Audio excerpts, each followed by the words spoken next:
I use Google Calendar as one way to keep parents informed of what is coming up in class. I post homework, test and quiz dates, and other key dates for you and your child to be aware of.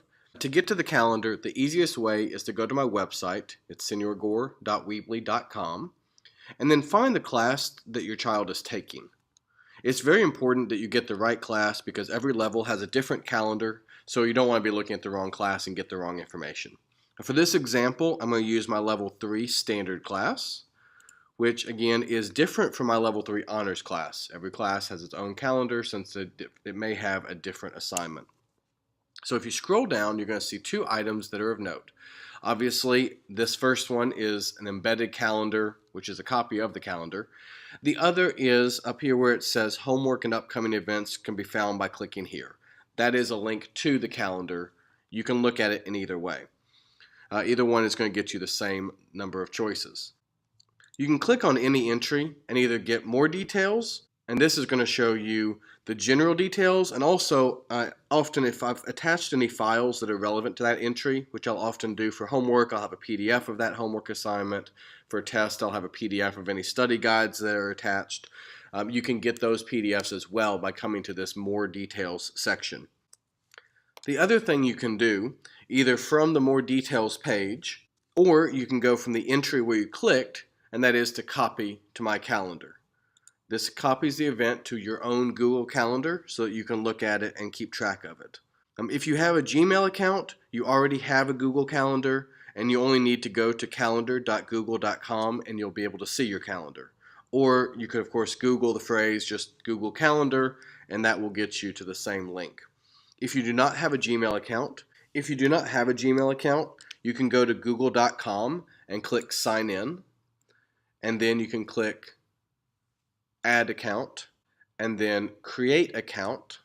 And under this creation form, just make sure if you don't have a Google account, you probably want to click I prefer to use my current email address.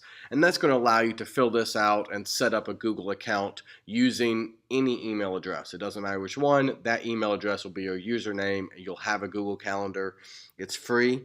And I'm a huge fan of using Google Calendar to organize my life since it has an app that I can put on the home page of my phone, and I can see what's coming up. Every time I look at my text messages, I can kind of get a reminder.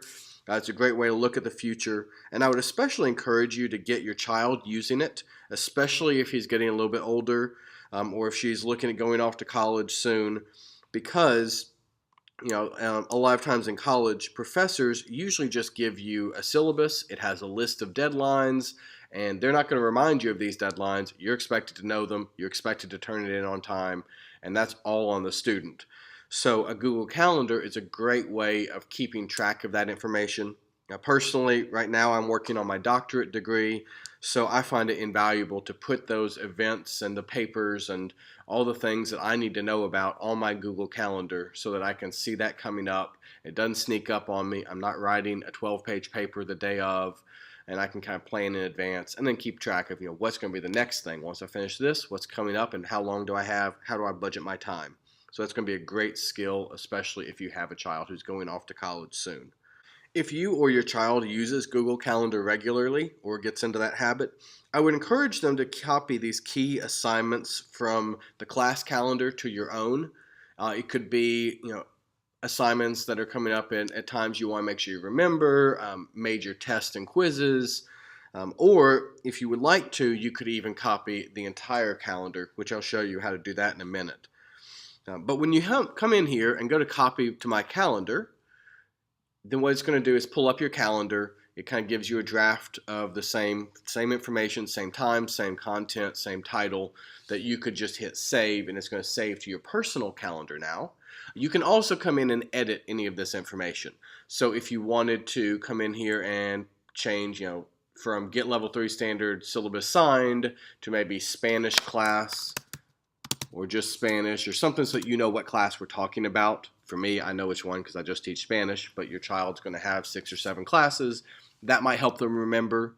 Sometimes it's helpful. You have these event colors down here, so they might pick a color for Spanish, a color for English, a color for their math class, so that anything that's green, they know that's going to be math. And anything that's red, they know is going to be Spanish. Anything that's yellow, they know is going to be English. However you want to do this, you can make any changes you want to. If it's a major event, you may even want to come in and bump that date up a little bit. So instead of having this positioned on the day of that test, maybe bump it up 2 or 3 days and change that reminder to study for this test. The only downside of copying is that any attached files do not remain attached. So here you can see under the add attachment that there's no file attached. Whereas if you remember from a minute ago when I showed you the details of this, it had the syllabus attached because that's how I set it up. But because it's hosted on my Google Drive, then it doesn't automatically attach that same file to your calendar. So you would either need to download that onto your own Google Drive and attach it, or just remember if you need to get that information, you could come back to my calendar and you could download it off of my calendar. If you'll be copying many of these assignments, you may just want to reply to one of my update emails that I send out to parents periodically, or have your child bring me in your email or their email if they want to put it on their calendar. And I can add you to have view-only permission to the calendar. This way, when you come into your calendar, you're going to have a button that you can check to see all the events from my calendar. It would just appear right under here, under other calendars. The default for Google has holidays in the United States. You can add other calendars, and you have this little box of add a friend's calendar that you could also use and to try and either search for me, or it should populate once I've added you so that you could then show these. If this can also be set up on your phone or tablet as well, so that it shows on your phone both calendars, your personal and the class calendar. It is a bit harder to do that than it is to view it on a computer. I'll walk you through that in a second. It's not super complicated, but it is not as easy as simply coming in and clicking on a desktop or a laptop. That's a lot simpler. I will ask that for security, you either send me an email, an address that I have in PowerSchool, so that's one reason I suggested maybe replying to an email I had sent you, or have your child talk to me in person and bring it to me in writing of just your address so I can get that address typed in later, or your child's address or whatever. And that way I know this is coming from a child. It's an email address if you're emailing me that I have on file that refers to you, so that I know I'm not giving this information out to just anybody, but it's a student's parent. And so that gives some level of security. Even though this is a publicly viewable calendar, I just prefer for security to try and limit a little bit of what I hand out. That way we can make sure your child stays as safe as possible. Now, if you want to set your phone's Google Calendar, same goes for a tablet, so that you can show the class calendar alongside of your information, then after I share it with you, I have to do that first, otherwise it's not going to pop up. You would go into the settings of your app, and you'll see a list of your accounts. You may have to hit show more under one of those accounts, whichever one I shared it with. It's going to be right under there, but again, you may have to hit show more. It may have my calendar hidden. And then under that, once you get expanded, you should see the calendar I've shared with you.